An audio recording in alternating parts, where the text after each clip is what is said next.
Bussy Anand இருக்கிற வரைக்கும் அந்த கட்சி விளங்காது. புஷி ஆனந்த், ஜெகதீஷ், இவன் அவன் சேர்ந்து குடும்பத்தை பிரித்து அப்பா அம்மாவை பிரித்து நாசமாக்கி அவனை வந்து கொண்டு போய் நடு ரோட்டில் நிறுத்த போகிறானுங்க விஜய். நான் சொல்கிறேன், எழுதி வச்சுங்க, நடக்குதா இல்லையான்னு பாருங்கள். வெறும் சென்னை மாவட்டம் சார்பாக நீங்கள் நடத்திருந்தீங்கன்னா இந்த கூட்டம் வந்திருக்காது. திமுகவோ அல்ல அதிமுகவோ இவங்க ஆர்ப்பாட்டம் பண்ணாங்கன்னா அந்த மாவட்டத்தில் இருக்கிறவங்க தான் வருவாங்க. ஆனால் இவங்க என்ன பண்ணாங்கன்னா மாநிலம் முழுவதும் இது ஒரு விளம்பரம் போல ஆயிடுச்சு. என்னன்னு கேட்டால் ஆர்ப்பாட்டம் சென்னையில் ஆர்ப்பாட்டம், எல்லாரும் வேனில் கிளம்பி வந்துட்டான். எல்லாம் கிளம்பி வரும்போது கேட்டால் ஊருக்கு 10 பேர் வந்தாலும்னா அது என்ன ஒரு ரோடு? அது பொது சொத்தை பகிரங்கமாக நல்லா தெரியுது, சேதம் விட வச்சுருக்கீங்கன்னு தெரியுது. அதுக்குள்ளே அவசரமாக நீங்கள் எதுக்காக கேட்டால் நாங்களே செஞ்சு கொடுத்துட்றோம் அதை அப்படின்னு கேட்குறீங்க. இது எவ்வளோ அசிங்கமாக இல்லை உங்களுக்கு? முதல்ல கூட்டமும் வரணும், அந்த கூட்டத்தால் ஏதாவது ரசபாசம் வந்துச்சுன்னா நம்ம மேலே கேஸும் வரக்கூடாது. இப்படிலாம் அரசியல் கட்சி நடத்த முடியுமாம்மா? சீமான் மேலே எவ்வளோ கேஸ் இருக்குது தெரியுமா? வழக்குக்கு பயந்தால் நீங்கள் பொது வாழ்க்கைக்கு வர முடியாது. சந்தேகத்திலேயே இவங்க பயணம் இருக்குது. அரசியல் கட்சி தொடர்ந்து நடத்தலாமா வேண்டாமா, சினிமாவையே தொடர்ந்து நடிக்கலாமா வேண்டாமா, இல்லை இதோட முடிச்சுக்கலாமா, இல்லை இதோட கட் பண்ணிக்கலாமா, இது தேருமா தேராதா, பார்க்குற மற்ற கட்சிகளுக்கு ஒன்றா யோசிக்கலாம். தாவேக்கா தேருமா தேராதான்ட்டு இன்னும் இவனுக்கே அந்த சந்தேகம் இருக்குது. நேயர்களுக்கு வணக்கம். இன்று நம்மோடு இணைந்திருக்கிறார் அரசியல் விமர்சகர் சேகுரா ஜெய்சங்கர் அவர்கள். வணக்கம். வணக்கம். திமுகவும் அவங்களுடைய பிரச்சாரங்கள், அதாவது வீடு வீடாக போய் உறுப்பினர் சேர்க்கை அப்படின்ற மாதிரியான விஷயங்கள்ல கையெடுத்திருக்கிறாங்க. விஜயும் இந்த மாதிரி இப்போ ஆர்ப்பாட்டம் நடத்துறாரு, நடைப்பயணம், இந்த மாதிரியான விஷயங்கள்லாம் பிளான் பண்றாங்க. கிரவுண்ட் லெவல்ல இரண்டு கட்சிகளினுடைய செயல்பாடுகள் பிளான் இல்லை. எனக்கு தெரிஞ்சு நான் பார்த்த வரைக்கும், நான் கேள்விப்பட்ட வரைக்கும் சொல்றேன், இதையே கூட மாவட்ட அளவில் பண்ணுற அந்த ஐடியா இவங்களுக்கு முதல்ல இருந்திருக்கு. மாவட்ட அளவில் நான் ஏன் இந்த அளவுக்கு இப்போ நான் சொல்கிறேன்னா, ரொம்ப துல்லியமாக நான் கணிச்சு தான் நான் சொல்கிறேன். மாவட்ட அளவில் இவங்க நடத்துறதுக்கு பிளான் பண்ணியிருக்கிறாங்க. மாவட்ட அளவில் நடத்தும் போது கேட்டால் நாமளே வெளிச்சம் போட்டு காட்டுற மாதிரி ஆகிடும். ஏன்னா சில மாவட்டங்களில் கட்டமைப்பு இல்லை. கட்டமைப்பு இல்லாமல் அங்கே ஒரு கூட்டத்தை கூட்டி அங்கே கூட்டத்தை குறைவாக காமிச்சுன்னா அப்போ எந்தெந்த மாவட்டங்களில் இவங்களுக்கு ரிப்போர்ட் போகும், யாருக்கு ரிப்போர்ட் போகும்னா ஐஎஸ் ரிப்போர்ட் போகும். எந்தெந்த மாவட்டங்களில் ஆர்ப்பாட்டத்தில் யார் யார் கலந்துக்கிட்டாங்க, மாவட்ட தலைநகரங்களில் நடக்கிறதா வச்சுப்போமே. அப்போ பார்த்திங்கன்னா மொத்த மாவட்டங்களில் எத்தனை மாவட்டங்களில் எவ்வளோ பேர் ஆர்ப்பாட்டத்தில் கலந்துக்கிறாங்கன்னு கேட்டால் அப்போ அதனுடைய வெயிட்டேஜ் என்னன்றது தெரிஞ்சிடும். ஆளுங்கட்சிக்கு தெரிஞ்சிடும், பரவலாக எல்லாருக்குமே தெரிஞ்சிடும். அப்போது அதை செய்யாமல் சென்னையில் நீங்கள் ஆர்ப்பாட்டம் நீங்கள் நடத்துகிறீங்க. ஒரு நியாயம் வேணும்.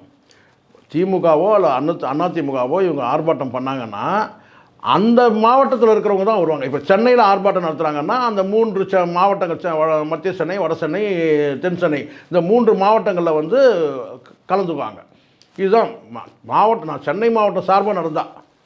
ஆனால் இவங்க என்ன பண்ணாங்கன்னா 2 விஷயம் பண்ணாங்க. முதல்ல ஒரு விஷயம் என்னன்னு கேட்டிங்கன்னா, இந்த மாநாட்டில் பார்த்தீங்கன்னா மாநிலம் முழுவதும் கலந்துக்கலான்ற மாதிரி பிளாங்காக விட்டாங்க. இது வெறும் சென்னை மாநாடு மட்டும்தான், சென்னை மாவட்டத்தில் மட்டும்தான் வரணும், மற்றொரு வர தேவையில்லைன்னு சொல்லியிருந்தாங்கன்னா பிரச்சனையே இல்லை. ஆனால் இவங்க என்ன சொன்னா மாநிலம் முழுவதும் இது ஒரு என்ன சொன்னால் ஒரு விளம்பரம் போல் ஆயிடுச்சு. என்னென்னு கேட்டால் ஆர்ப்பாட்டம் சென்னையில் ஆர்ப்பாட்டம், எல்லாரும் வேனில் கிளம்பி வந்துட்டான். எல்லாம் கிளம்பி வரும்போது கேட்டால் ஊருக்கு 10 பேர் வந்தாலும்னா அது என்ன ஒரு ரோடு? அது அதுவும் நீங்கள் அந்த பக்கம் தூர்தர்ஷன்கிட்ட உங்களுக்கு கட்டு, அங்கே பேரிகேட் போட்டாச்சு, அங்கே போக முடியாது. தூர்தர்ஷனுக்கு இந்த பக்கம் பார்த்தீங்கன்னா அந்த பிரிட்ஜுக்கிட்ட வர முடியாது. அங்கே அந்த ஓமந்தூரார் அந்த ஹாஸ்பிட்டல் கட்டு இருக்குது பார்த்தீங்களா, அது வரைக்கும் வர முடியாது. அதுக்கு முன்னாடி அப்போ இன்பிட்வீன் எவ்வளோ இடம் இருக்குது உங்களுக்கு? அப்போ அந்த இடத்துல வேணால் மாநிலம் முழுவதும் விஜயோட ரசிகர்கள் அல்லது தொண்டர்கள் வரணுன்னா அந்த ரோடே கொள்ளாது இல்லை. நீங்கள் மாவட்டம் வரைக்கும் வச்சுருந்தீங்கன்னா உங்களுக்கு தெரிஞ்சிட்ருக்கோம், கண்டிப்பாக இவ்வளோ கூட்டம் இருந்திருக்காது. வெறும் சென்னை மாவட்டம் சார்பாக நீங்கள் நடத்திருந்தீங்கன்னா இந்த கூட்டம் வந்திருக்காது. ஒன்று. ரெண்டாவது இன்னொரு விஷயம் பண்ணாங்க இவங்க. என்னென்னு கேட்டிங்கன்னா விஜய் இந்த ஆர்ப்பாட்டத்தில் கலந்துக்க மாட்டாரான்றது பார்த்தீங்கன்னா ஒரு மர்மமாக சீக்ரெட்டாக வச்சாங்க. எதுக்காக அப்படின்னு சொல்லி விசாரிக்கும் போது சொல்கிறாங்க கேட்டால், ஒருவேளை ஏதாவது ரசாபாசம் ஆயிடுச்சுன்னா வழக்கு இவர் மேலே பதிவு பண்ணுற மாதிரி ஆகிடப்போகுது, விஜய் மேலே வழக்கு எதுவும் விழக்கூடாதுன்னு நினைக்கிறாங்க. எப்படின்னா அதுக்கு ஒரு கதை சொல்கிறாங்க. என்னென்னு கேட்டால், விஜயகாந்த் மீது இந்த மாதிரியான வழக்குகள்லாம் எதுவும் விஜயகாந்த் மேலே போடப்படலை, அந்த மாதிரி சில தலைவர்கள் மீது வழக்கு எதுவும் இல்லை, நான் விஜய் மேலே எந்த வழக்கம் விழக்கூடாது அப்படின்னு சொல்லிட்டு விஜய் கலந்துக்கிறாரா இல்லையான்றதையே மர்மமாக வச்சுருந்தாங்க. யார் தலைமையில் வந்து இந்த ஆர்ப்பாட்டன்றதை கேட்டால் புசி ஆனந்த் தலைமையில் தான் ஆர்ப்பாட்டமே நடத்துகிற மாதிரி ஆயிடுச்சு. அப்போ ஏன் இவ்வளோ பயம் எதுக்குன்னு கேட்குறேன் நான். ஏன்னா ரசிகர்கள் வரும்போதே இவருக்கு வந்து ஒரு பயம் வருது. இல்லை சார், இவர் வராருன்னு தெரிஞ்சோ நிறைய பேர் வருவாங்கன்ற காரணத்தினால அதை சொல்லாமல் சஸ்பென்ஸாக அப்படி இல்லைம்மா, இவங்களுக்கு பயம் இருக்குமா. காரணம் என்னென்னா கடந்த காலத்தில் பல பேர் இப்போ அண்ணன் திருமாவளவன் மீது வழக்கு இருக்குது, சீமான் அவர்கள் மீது வழக்கு இருக்குது. அரசியல் ரீதியாக சில ஆர்ப்பாட்டங்கள் நடத்தும் போது வழக்கு போடுறது சகஜம்தான். இங்கே இப்போ நான் திமுக அரசு நினச்சா இப்போ வழக்கு போடலாம் இவர் மேலே. பொது சொத்தை சேதம் விளைவிச்சிருக்கிறாங்க. அந்த மேடையில் யார் யார் இருந்தாங்கன்னா அத்தனை பேர் மேலே வழக்கு போடும். திமுக அரசு நினச்சா வழக்கு போட முடியும், இந்த நிமிஷம் போட முடியும். நீங்கள் காவல்துறையை கண்டித்து போகிறீங்களா, காவல்துறையில் வந்து அதிகாரிகள் முடிவு பண்ணாலே இப்போ நீங்கள் வழக்கு போட முடியும். காவல்துறையை கண்டிக்கிறீங்க, ரைட், நீங்கள் கண்டிக்கிறதுல வந்து எங்களுக்கு வந்து அதில் வந்து யாருக்கும் ஆட்சேபனை இல்லை, நீங்கள் கண்டிங்க தாராளமாக. ஆனால் அந்த காவல்துறை நினச்சதுன்னா இன்றைக்கி உங்கள் மேலே வந்து பார்த்தீங்கன்னா வந்து நீங்கள் போட்ட கண்டிஷனில் 16 கண்டிஷன் கொடுத்தாங்கல்ல, அது வயலேஷன் பண்ணி நீங்கள் ஆர்ப்பாட்டம் நடத்துங்கன்னு சொல்லிட்டு வழக்கு போட முடியும். அரசு நினச்சா வழக்கு போட முடியும். பொது சொத்தை பகிரங்கமாக நல்லா தெரியுது, சேதம் விளைவிச்சிருக்கீங்கன்னு தெரியுது. நீங்கள் அதுக்குள்ளே அவசரமாக நீங்கள் எதுக்காகன்னு கேட்டால் நாங்களே செஞ்சு கொடுத்துட்றோம் அதை அப்படின்னு கேட்குறீங்க. இது எவ்வளோ அசிங்கமாக இல்லை உங்களுக்கு? முதல்ல இதை நீங்கள் என்ன பண்ணணும்னு கேட்டால் இது மாதிரி வந்து சம்பவம் நடக்கக்கூடாதுன்னா அப்போ நீங்கள் ஒழுங்குமுறையாக நீங்கள் நடத்தணும். அப்போ என்றைக்கு நீங்கள் வந்து திட்டமிடல் தான் அங்கே பிரச்சனையே.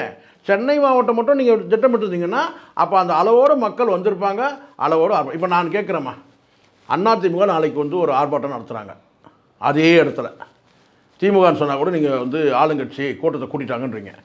அதிமுக கூட்டம் இல்லை, விசிகா அந்த இடத்துல வந்து அதே இடத்துல நாளைக்கு ஆர்ப்பாட்டம் நடத்துகிறாங்க.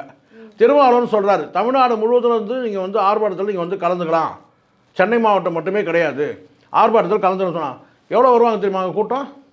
இதை விட 2 மடங்கு கூட்டம் இருக்கும். நாம் தமிழர் நடத்துகிறாங்கன்னு வச்சுங்க, அதே இடத்துல ஸ்தம்பிக்கும். ஏன்னா தமிழ்நாடு முழுதும் நீங்கள் உங்ககிட்ட தான் குறை இருக்குது. நீங்கள் வெறும் சென்னை மாவட்டத்தை தாண்டி வேறு யாரும் வரக்கூடாது, சென்னை மாவட்டத்தில் இருக்கவங்க மட்டும்தான் வரணும்னு நீங்கள் ஒரு அறிவிப்பு கொடுத்துருந்தீங்கன்னா அது கரெக்டாக நடந்திருக்கும். குறைகள் வந்து பிரச்சனைகள் உங்ககிட்ட இருக்குது, திட்டமிடல் கிடையாது. அப்போ நீங்கள் என்ன நினைக்கிறீங்கன்னா, ஐயோ விஜய் வந்துட்டு அப்புறம் நாளைக்கு சென்னை மாவட்டம் மட்டும் சொல்லிட்டோம்னா கூட்டம் வராமல் போயிடுச்சுன்னா அந்த பயம் உங்களுக்கு இருந்துகிட்டே இருக்குது. விஜய்க்கு அந்த பயம் இருக்குது. கூட்டம் வந்து வராமல் போயிடுச்சுன்னா சொதப்படிச்சுன்னா நம்ம உள்ள அந்த என்ன சொல் அந்த கல்ட்டு அந்த டெக்காரம் வந்து காலியாயிரும் அப்படின்ற ஒரு ஃபீல் இருக்குது, அந்த பயம் இருக்குது. கூட்டமும் வரணும், அந்த கூட்டத்தால் ஏதாவது ரசபாசம் வந்துச்சுன்னா நம்ம மேலே கேஸும் வரக்கூடாது. இப்படிலாம் அரசியல் கட்சி நடத்த முடியுமாம்மா? சீமான் மேலே எவ்வளோ கேஸ் இருக்குது தெரியுமா? எவ்வளோ வழக்கு இருக்குது? வழக்குக்கு பயந்தால் நீங்கள் பொது வாழ்க்கைக்கு வர முடியாது. இவர் அண்ணன் நக்கீரன் கோபால் சொல்லுவார், ஒரு மேடையில் சொல்லியிருக்கார், பல மேடைகளை சொல்லியிருக்கிறாரு. அவ்வளோ வழக்குகள், 200க்கும் மேற்பட்ட வழக்குகள், தூக்கம் கூட வராது. ஆனால் சொல்கிறாருல்ல, இத்தனைக்கும் அவருக்கு என்ன உங்களுக்கு பின்னாடி ஒரு பெரிய அரசியல் கட்சி இருக்கா, இல்லை அவர் பின்னாடி பெரிய ரசிகர் மன்றம் இருக்கா, ஒரு பத்திரிகையாளர், உங்களுக்கு அவ்வளோ பயம் இருக்கும், ஏன்டா உங்களுக்கு அரசியல் கட்சின்னு நான் கேட்குறேன். சார், இப்போ ஃபியூச்சரில் வந்து விஜய் விசஸ் உதயநிதி ஸ்டாலின் இருக்குமா, இல்லை விஜய் விசஸ் ஸ்டாலின் அவர்கள்னு இந்த தேர்தலை பொறுத்த வரைக்கும் இருக்குமா? அதை பொறுத்து அப்படி ஒரு கட்டமைப்பு உருவாக்க பார்க்குறாங்க. டிஎம்கே வெர்சஸ் ஏடிஎம்கே அப்படின்னு ஒரு இருக்குது. அதை வந்து பார்த்தீங்கன்னா வந்து தள்ளிட்டு இவங்க என்ன நினைக்கிறாங்கன்னா டிஎம்கே வெர்சஸ் டிவிகே வரணும்னு நினைக்கிறாங்க. எப்படி வர முடியும்? 40 ஆண்டு காலம் வந்து அவங்க வந்து அரசியலில் வந்து அவங்க வந்து வேர் ஊனியிருக்கிறாங்க. 50 ஆண்டு காலம். நீங்கள் இன்றைக்கி வந்துட்டு உடனே அந்த நெரட்டிவ் செட் ஆகிடுமா? நீங்களே சொல்லுங்கள்.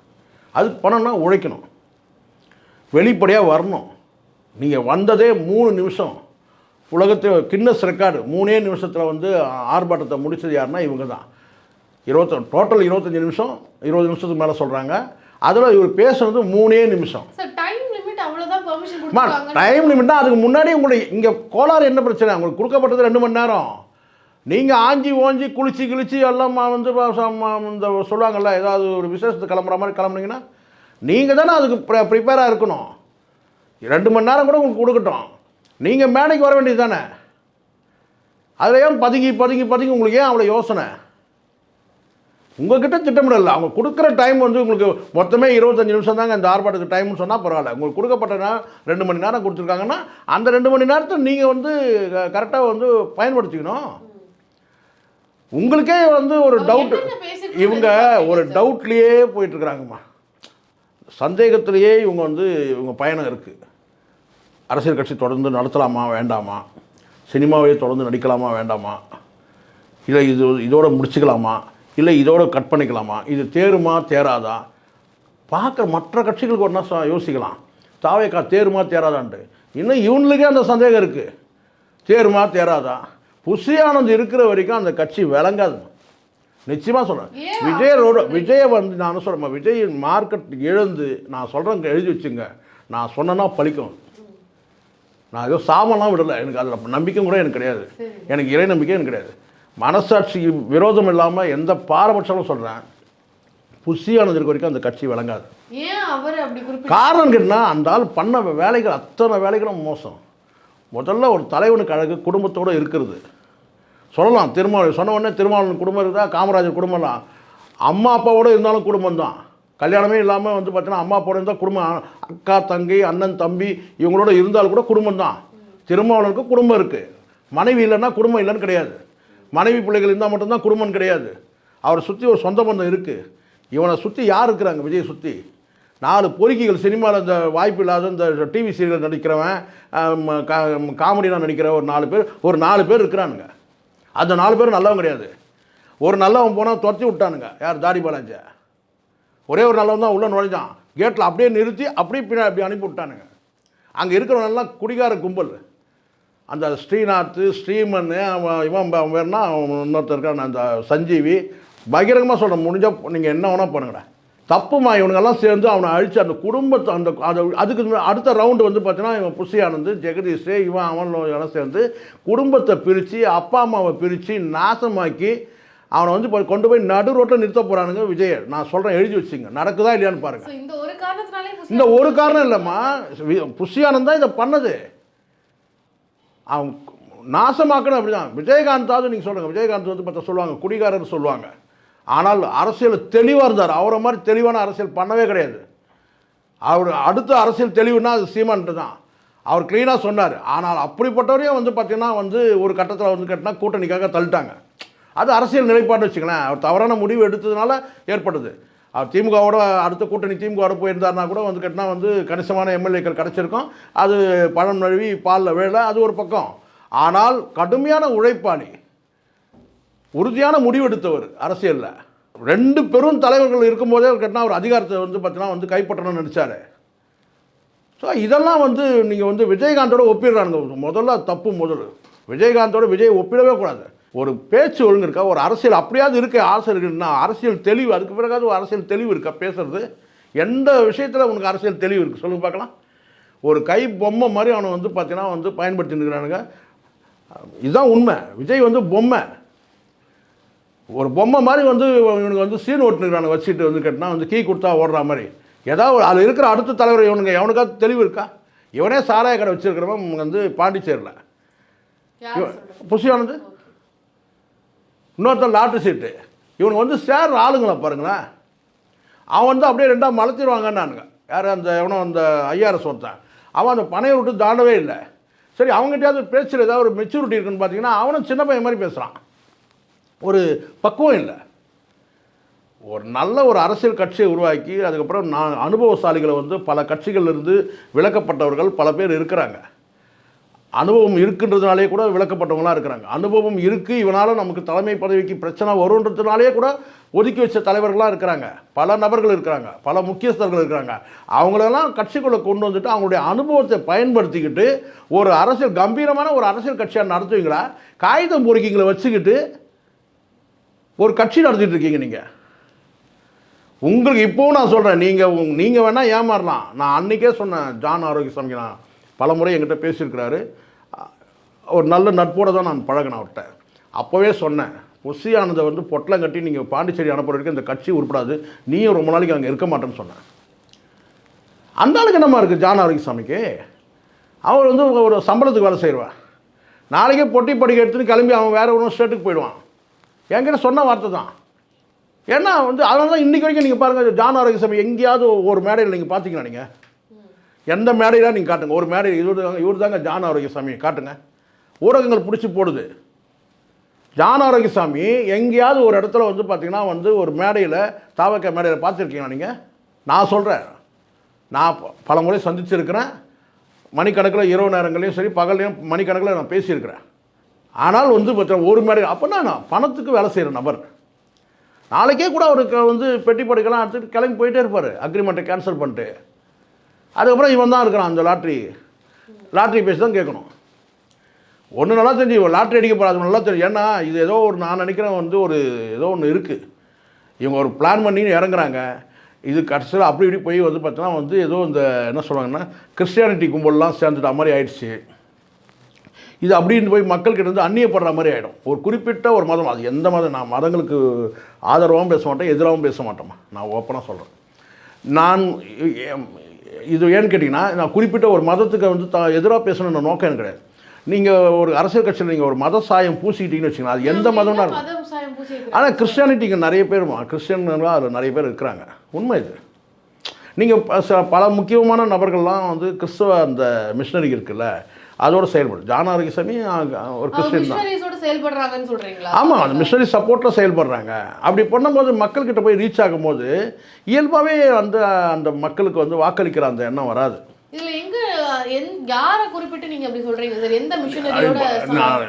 குறிப்பிட்ட மிஷனரி நான் சொல்லமா, கிறிஸ்துவ மிஷனரி தான் நான் சொல்ல வர்றது. கேட்டிங்கன்னா அதில் இருக்கிற நபர்கள் எல்லாம் கேட்டினா ஜான் ஆரோக்கியசாமியாக இருக்கட்டும், அதில் இருக்கிற மற்ற நபர்கள் வந்து கேட்டினா வந்து குறிப்பிட்டு சொன்னால் மனஸ்தாங்கள் வருன்றதுக்காக சொன்னேன். ஜான் ஆரோக்கியசாமி என் நண்பர்ன்றதுனால நான் சொல்கிறேன்.